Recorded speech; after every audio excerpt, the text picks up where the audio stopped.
Hi guys, today we are I'm going to show you guys how to cook a whole pork loin roast. So we French this, basically. This is kind of just the prep that we did on this. This is Abby's wild boar, the first big game animal she got. We got up with Jim at Rawhide West. So what we did is basically Frenched it, just cut it. I basically cut all the excess meat and fat and stuff in between the ribs. I trimmed a little bit of the fat off. These have a really good fat layer. They're eating amazing up there. People, say that's where a lot of the wild game taste comes from. I personally really like it, and I'm gonna smoke this for a couple hours first. So I like going fat side down. Just keeps this wild meat, which is already super lean inside, from getting super dried out. So we're gonna do that. We have some mulberries that we actually picked off of that ranch. If you guys were able to see the video that I did a couple videos ago, it was Abby's hunt. This was her shooting the pig and then also us picking a bunch of those. So we're going to do like a mulberry reduction on top of it once we cook it. I'm going to smoke it and then we'll cook it at 300 for probably 2 hours. We're going to let this meat hit about 140 to 145 and then take it off and let it rest. Right now I'm just going to season it up and we're throwing it in the Traeger to get it smoking probably for about 2 hours.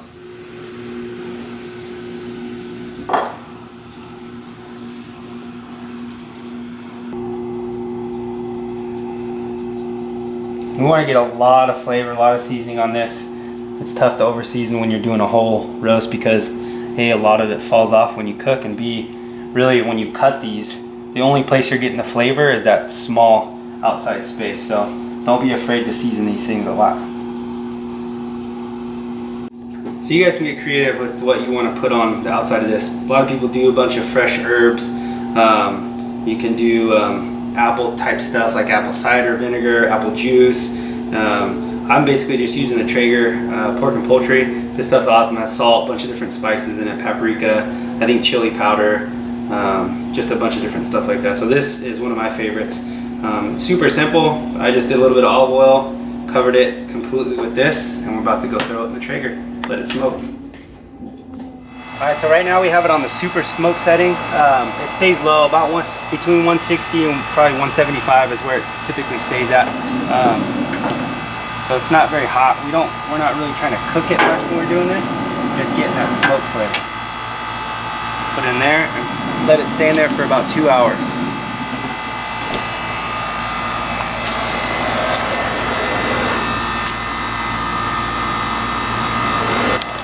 Alright guys, so this thing has been smoking for about 2 hours. Let's check this out. We got the probe in it. It's at about 93 right now, so it's not too hot. It's looking good. We're gonna crank this baby up to, let's go 350.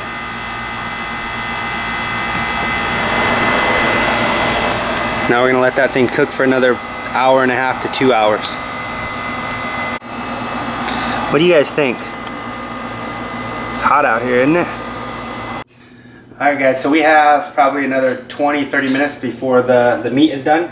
So it is time to start the mulberry reduction. What we're going to do is I have a cup of the mulberries that we picked. I have about a half to 3/4 of a cup of balsamic vinegar, tablespoon of garlic, just chopped, minced, and then we're going to do 2 tablespoons of honey. So what I have here is some of the Traeger's cherrywood smoked stuff. So this stuff you don't have to have any of this smoked stuff, but this is just a different flavor this stuff adds. I really like this stuff. We're going to use that. So what we do first, we got to use medium to high heat. We got to put the mulberries in. These things are insane juicy too, so careful here.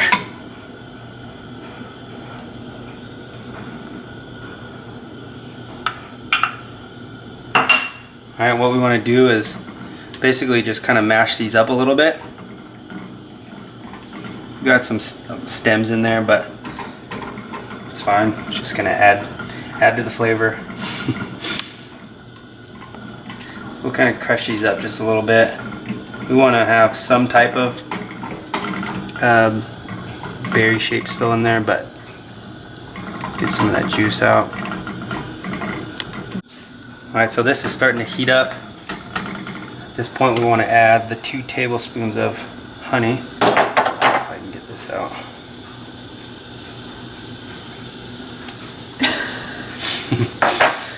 I'm cooking for myself, so I can do that. Alright. Then the garlic.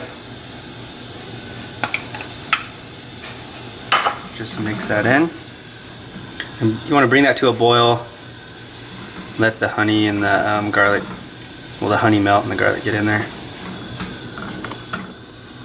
Alright, so the honey's all melted, garlic's in, starting to simmer. I'm going to just add the balsamic.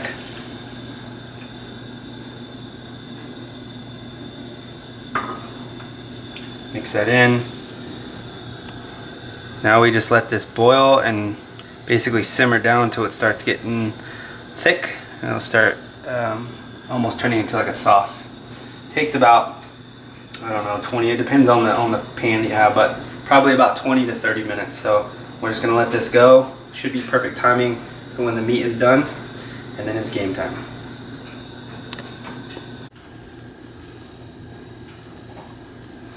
Alright, the reduction's pretty much done. We thickened up some of the berries, and the sauce is a little runny, but you want it somewhat runny so it's not just a thick cake. Let's go get the meat off the grill. Alright, we're at 145, so let's go ahead and take these off. You want to pull it between 140 and 145.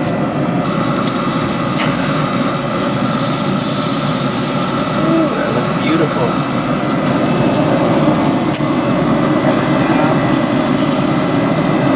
Alright. Look at that, guys. That is going to be amazing. Alright, so we just brought it in. We're just going to basically loosely cover it. Just let it sit for about 10 minutes, and then it's time to slice it. Alright, while the meat's resting, the glaze is done, we're just doing some of the other sides. I made some garlic, Parmesan mashed potatoes, and then we're going to do some fresh garden tomatoes, fresh basil that we got at the local farmer's market here, a little feta in there, some balsamic, mix it all around, maybe a little olive oil, salt, pepper. I just wanted to show you guys this cool little technique, how to chop some of the basil up. So you just get leaves, you lay them all flat, you just roll them up.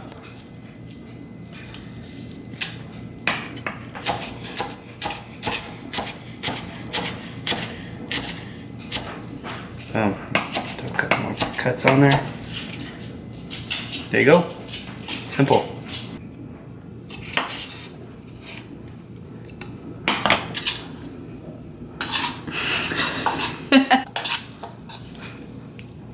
Alright, it's all rested and ready to be sliced. So basically you're just going to go in between the ribs. Just try to keep it as even as you can. And just slice it down. Ooh, look how juicy it is. Ooh, that's what we're looking for. Looks perfect. I think smoking it in the beginning just keeps all the juices in. Definitely helps with that. But now those are what pork chops are supposed to look like.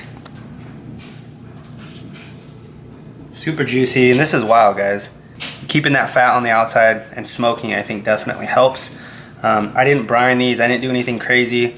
Basically just seasoned them like you guys saw, put them in a smoker for a couple hours, and then turn up the heat. So I know you wish that you could have some of these. They're gonna be amazing. You might get some scraps later, don't worry, dude. All right, we're gonna slice these up and make some plates, and it's dinner time. All right, guys, here it is, final product. Wild boar chops, Abby killed. We got some mulberry reduction, garlic parmesan mashers, some tomato, basil, feta salad. Thank you guys for tuning in. It's been awesome. I love cooking these things. I love going out hunting these animals and making these amazing meals. I'll try to keep doing some more for you guys, but it is time to grub. I'm out.